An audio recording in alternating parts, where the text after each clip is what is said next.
Good morning, everybody. Very happy Motzi Yom Kippur. I know in Lubavitch they call. I'm not a Lubavitcher. You see, I Payas, but they call it God's Tag. It's God's Day, the day after Yom Kippur. So it's very special. Then maybe other places they have this name for this day. I've only heard it among Lubavitchers. But anyway. Being God's Day today, although I think every day is God's Day,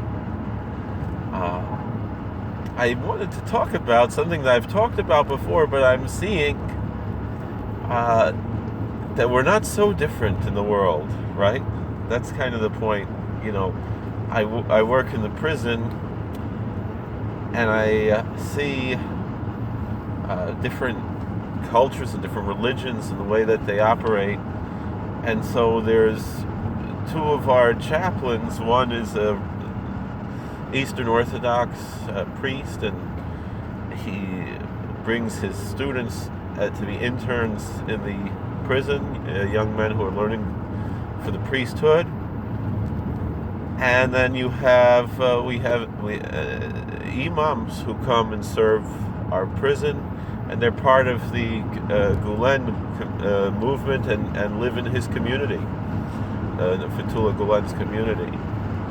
And it's fascinating how both of these communities have essentially a kollel, meaning that the men who sit and learn all day, the religious texts, get paid to do so.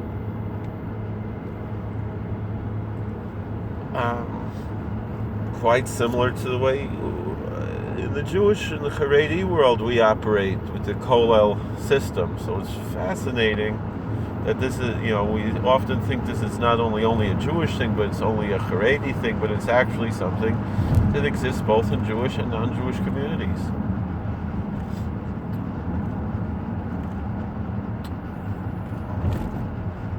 And I guess along those lines, to a certain extent, there's something I want to talk about. As I've said before, that I'm more concerned with what I kind of call Judeophobia, but really I prefer, it doesn't sound as proper, but Toraphobia would probably be the best term that we could use.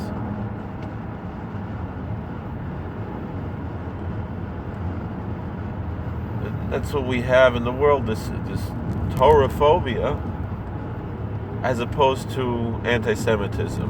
And along the lines that, Muslims, our Muslim friends, they speak about Islamophobia, which is an issue of religion.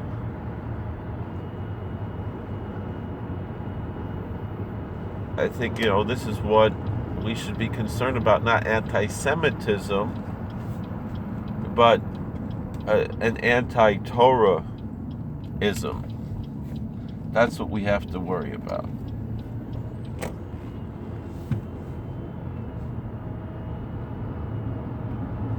Because Judaism is a religion and not a race. And I know a lot of people are offended when I say that, but you can convert to a religion, you can't convert to a race, although I guess maybe nowadays you could convert to anything. It's none of my business if someone does that, whatever. But and I don't really care one way or another. But as far as religion, you can convert to a religion, and you can convert to Judaism. And Ivanka Trump is just as Jewish as I am, and Amar Stoudemire, just as Jewish as I am. And or any other Jew, and they're more Jewish, and this is what offends people, than people who don't believe in God, or people who fight against our traditions, even if they claim some sort of a religious mantle in doing so. But certainly, I think we should at least be able to agree that those who don't believe in God, who don't want to identify as Jewish,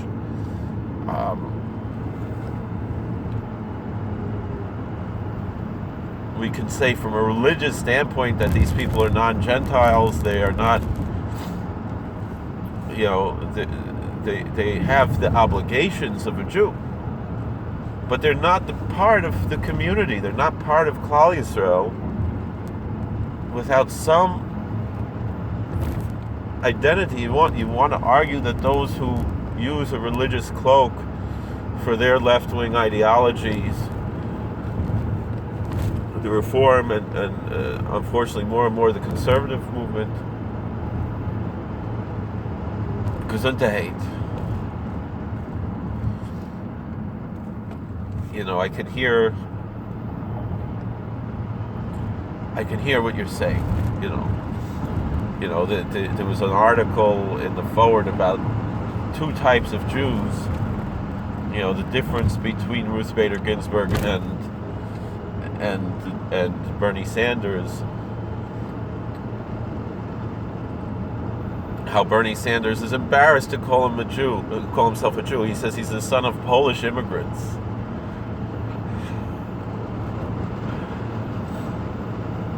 That's how he identifies himself. He although, in the last election he played up the Jew card a little bit more, but throughout his life he's been pretty embarrassed to identify as a Jew despite his Brooklyn accent up in Vermont. Ruth Bader Ginsburg, on the other hand, although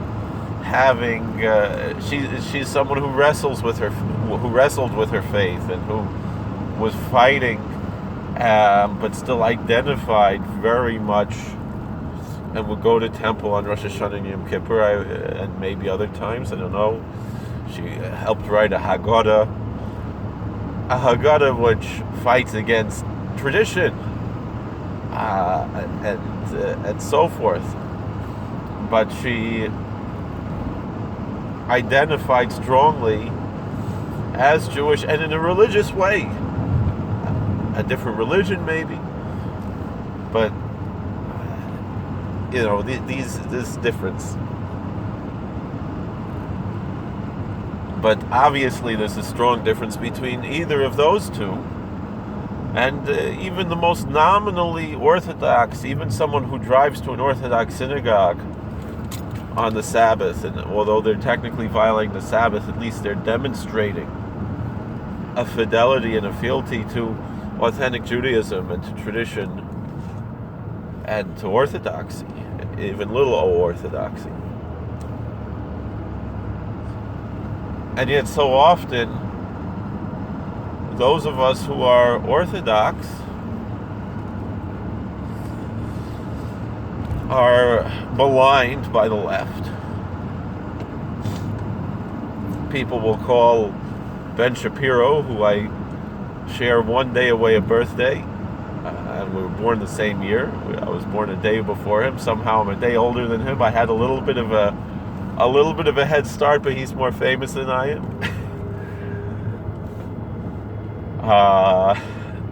Maybe I got to work harder, or talk faster. But they call him a white supremacist and this and that. But he's the furthest thing from that. He's a lot of things, but he's not a white supremacist. And I don't agree with him on a lot of issues. And I think there's even certain issues that he's intellectually dishonest on. But he's still our brother because he's a Shomer Shabbos. He wears a yarmulke all the time. He says I think he even learns Daf Yomi. So okay, I'm a Satmar, we don't learn Daf Yomi, but the Satmar Rav said it's too slow. He would learn 14 blot a day. I'm holding by 2.5 right now, and I actually brought maybe 3 today because my half blot I did a whole blot today because I felt like it, and so we'll see. Meretz Hashem, the other Masechet I'm learning, the other 2. If we'll make it, Baruch Hashem, we made it yesterday on Yom Kippur, got up early and learned 2 block Gemara before we went to shul in the morning. But that's not, I'm already, how long is this? 9 minutes, and I haven't gotten to my point yet. So nobody's going to actually listen to this, and but if you do, you're not a nobody. You're somebody, and I appreciate it, and I thank you. and I don't mean to insult those who are watching. I'm just being realistic that the numbers will be rather low in a kind of long video, and I got other things to do. But the point that I wanted to bring out is as follows. So, people have been saying on the Twitters, the tweets on the Twitters, right? I saw something interesting. They said as follows. They said, "How dare you call the Democrats anti-Catholic bigots for their opposition to Amy Coney Barrett when they're running for their presidential candidate, a Catholic, a very devout Catholic."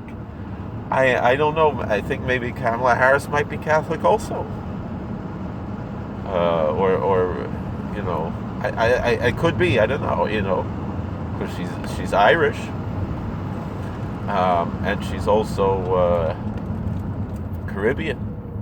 She might be Catholic. I don't know. Could be two Catholics. I have no idea. So anyway,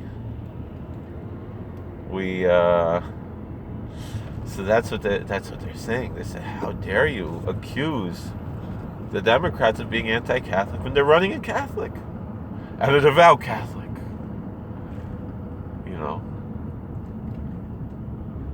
So it's the same thing, you know. In their eyes, RBG, she was a very devout Jewess because she wrote a Haggadah together with a rabbi, you know, right? So can you imagine, you know, if President Trump picked Ben Shapiro to be on the Supreme Court, you know, and they would say, you know, people would, you know, people on the right would say it's anti-Semitism, it's a Judeophobia. So wait a second, they loved RBG and she was a very devout Jew, right? We know that Joe Biden is a devout Jew, a devout Catholic, like RBG was a devout Jewess. Perhaps, you know, in some sort of a cultural manner that cloaks itself in religious garb. But Amy Coney Barrett put the money where her mouth is in her devotion.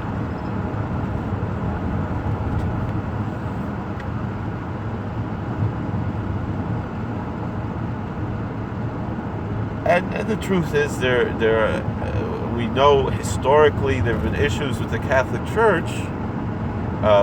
Bishop Fulton Sheen warned about this, of how the communists would infiltrate, particularly the Catholic Church.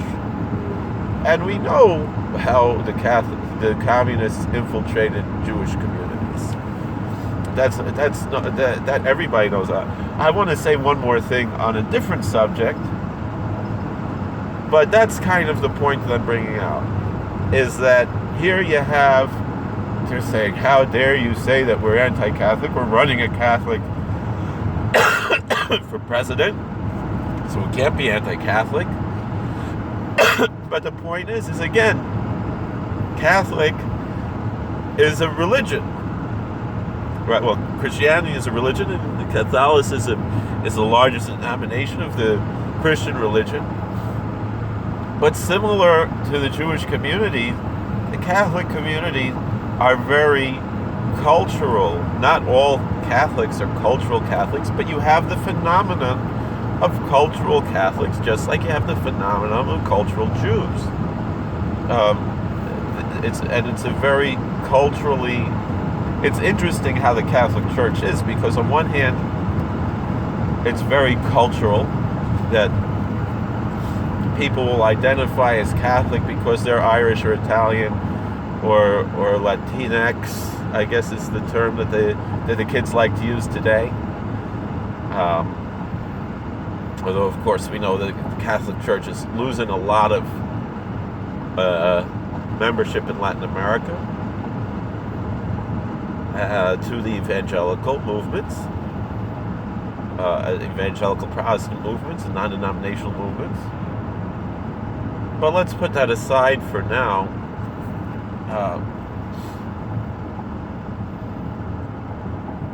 A lot of people identify as Catholic because of a cultural connection.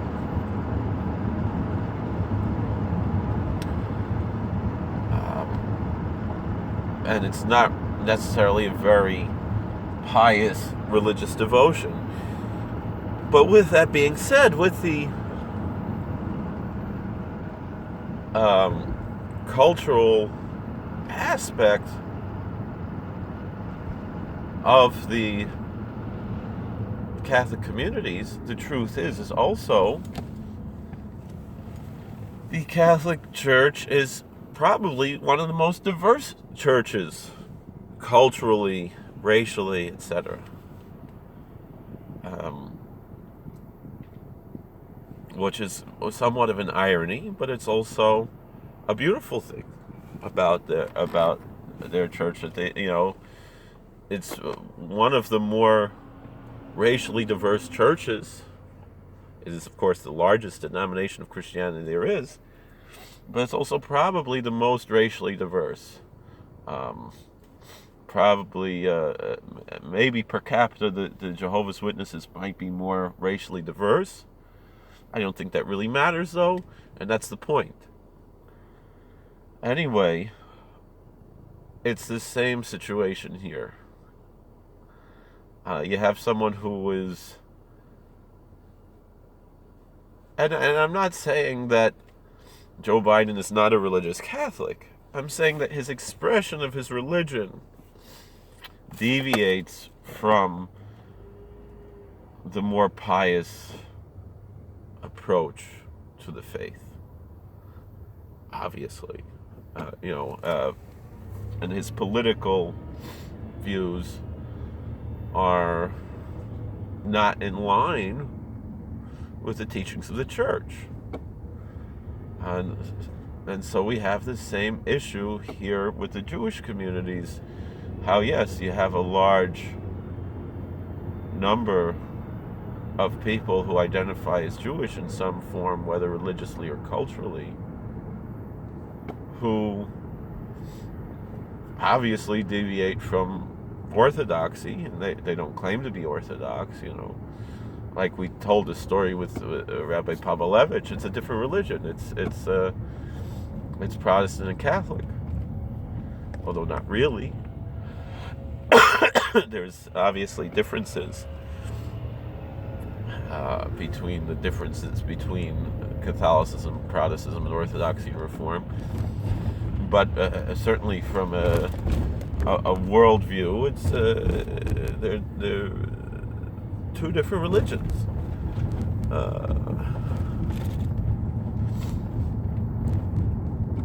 Although the truth is, of course, also the Catholic Church will say that Protestants who have a Trinity-based baptism and who believe in the Nicene Creed are fellow Christians. And so too, we could say to a certain extent that other Jews that we disagree with are still fellow Jews in some form. But we can discuss that. But the point is that I'm bringing out is that we're finding the same issues again and again. Meaning, the left will say, if you oppose George Soros, you're an anti-Semite. Well, George Soros doesn't have a drop of religiosity. He's an atheist. He doesn't even have the RBG level of Jewish devotion. He doesn't, which at least I think is more intellectually honest, that he's not trying to cloak his evil in some kind of a religious garb. I appreciate that, but he's evil, and he's not part of Klal Yisrael, and we have no and it's not anti-Semitic to oppose a man like this. However, let's go back, lishitasam, as we would say in a devil's advocate sort of way, according to their views, the way that the left understands these issues of identity politics and anti-Semitism. You'll often hear them say that President Trump uses anti-Semitic dog whistles, and while his daughter and son-in-law, who are treasured advisors to him, are devout Jews.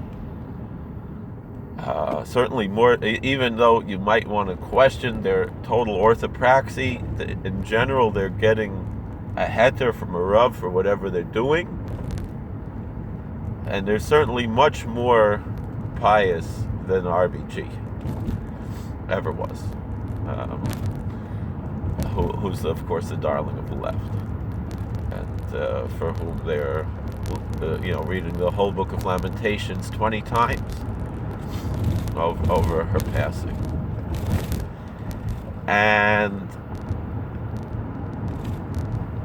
they'll accuse President Trump of dog whistles, right? That's their famous term. What is a dog whistle? It's something you can't hear, right? And only certain people can hear.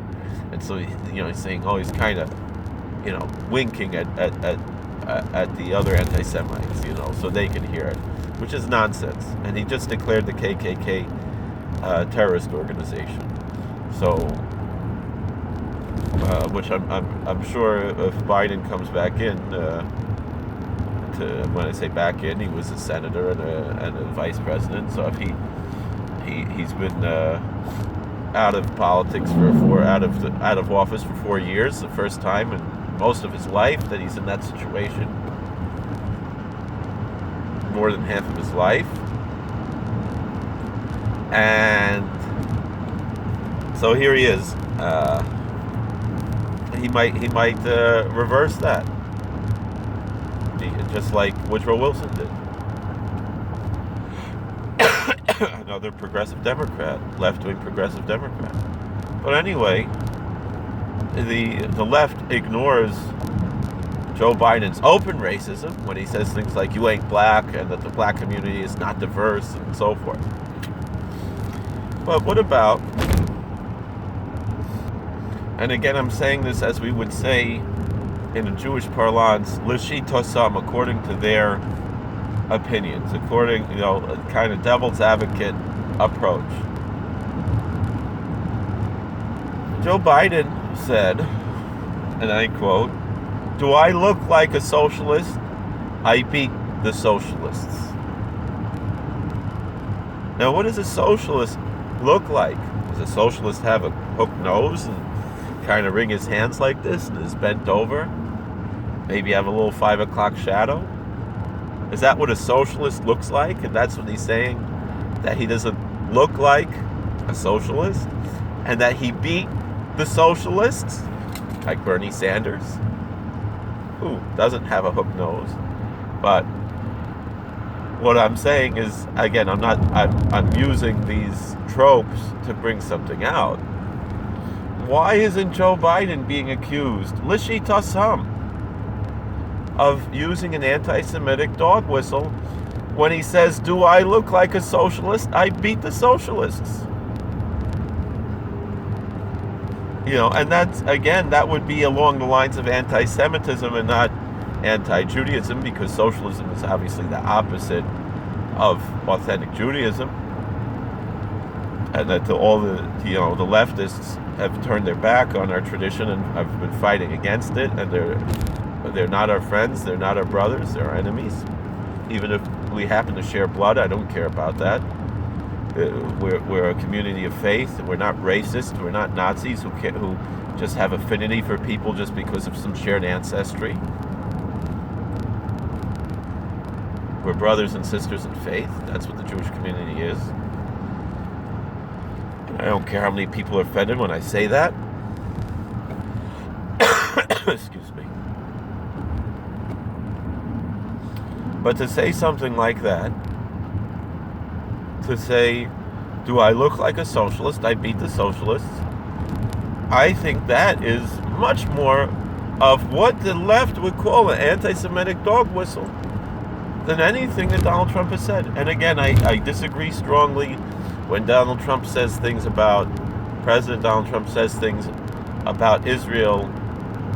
He admires Israel, he loves Israel, and he will often call Israel your country when he's talking to Jewish audiences who are Americans, and I find that highly offensive, and I wish he would stop doing it, and he keeps doing it. And I'm very upset about it, but I'm still voting for him because I'm not voting for president of the Jews. That's one thing a lot of the anti-Semites will say, and the anti-Torah people will say that the Jews, they're only supporting President Trump because he's pro-Israel or some other dual loyalty canard in a negative way. This is not a negative dual loyalty canard. This is he's really a Judeophile. He loves the Jewish people so much, and he loves Jews. And of course, his son-in-law is a big Zionist, so he's going to follow that. That's where he's learning these things from. But he has to learn that not every Orthodox Jew is a Zionist. I think someone has to teach him that. Someone has to educate him on that.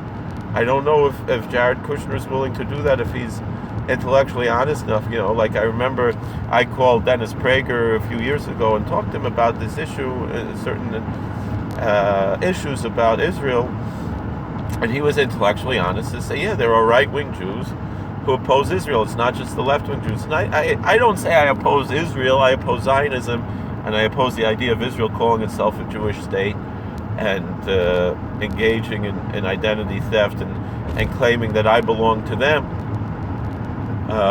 because I'm Jewish.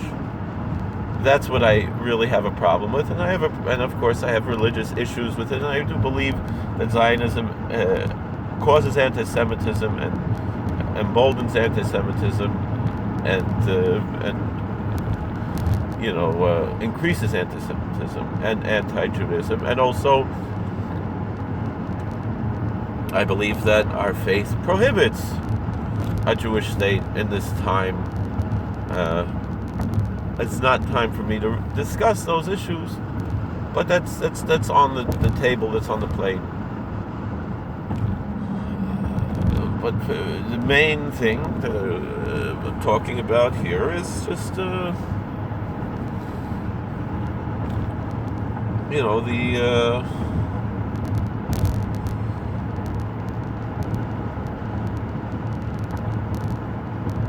is that you do have these issues, and then I have the issue with Donald Trump, but I'm voting for Donald Trump because he's good for America. I don't give a damn about when I'm voting. You hear a lot of BLM activists saying, "What is a politician going to do for the black community?" That's the wrong approach, I think, for any community to say. The federal government should do what's good for all Americans, not for one group or another, not for blacks, not for Jews, not for whites, not for gays, not for straights, not for this, not for that. The federal government should do what's good for everybody and not do that much. Most of the power should be with the state and local governments. But whatever the federal government should be doing should be what's good for everybody, and then everybody will benefit from that. Meaning, the black communities are doing better than they have done in a long time, or probably ever, under Donald Trump. Why? Because his policies are good for everybody across the board. He happens to be doing things that are special for the black communities, like helping historically black colleges, like the opportunity zones, etc. But the fact of the matter is also those things are good for everybody. And so too, I believe personally that Donald Trump's policies are good for everybody. And so therefore, I don't care what his issues are with a very tiny minority of the American public that I happen to be a member of. I don't care one way or the other. It happens to be that he's a very good friend of the Jewish community. He has been his whole life. He's always loved Jews, and he's always done nice things for Orthodox Jews in particular. But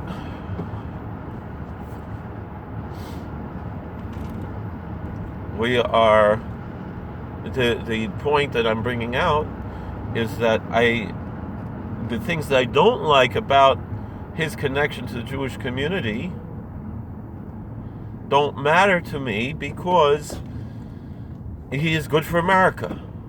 And so I don't care about what he does for the Jewish community. I care what he does for everybody, and that will help Jewish community also. But I'm not voting for a president of the Jews. I'm voting for a president of America. And I really don't care what his issues with Israel and this and that. I'm offended by it and I'm upset by it. But I'm still going to vote for him despite that. So, because what he's doing is good. I was not a fan of his in 2016. I voted for him reluctantly just because I hated Hillary Clinton so much. And also I didn't think Gary Johnson was a very good, if it would have been Austin, I might have voted for him. If Austin would have been the Libertarian candidate. But now even Austin is voting for I don't remember his last name, for President Trump. So thank you for watching. God bless. Please like, share, and subscribe, comment, and have a wonderful year. We'll see you later. Take care.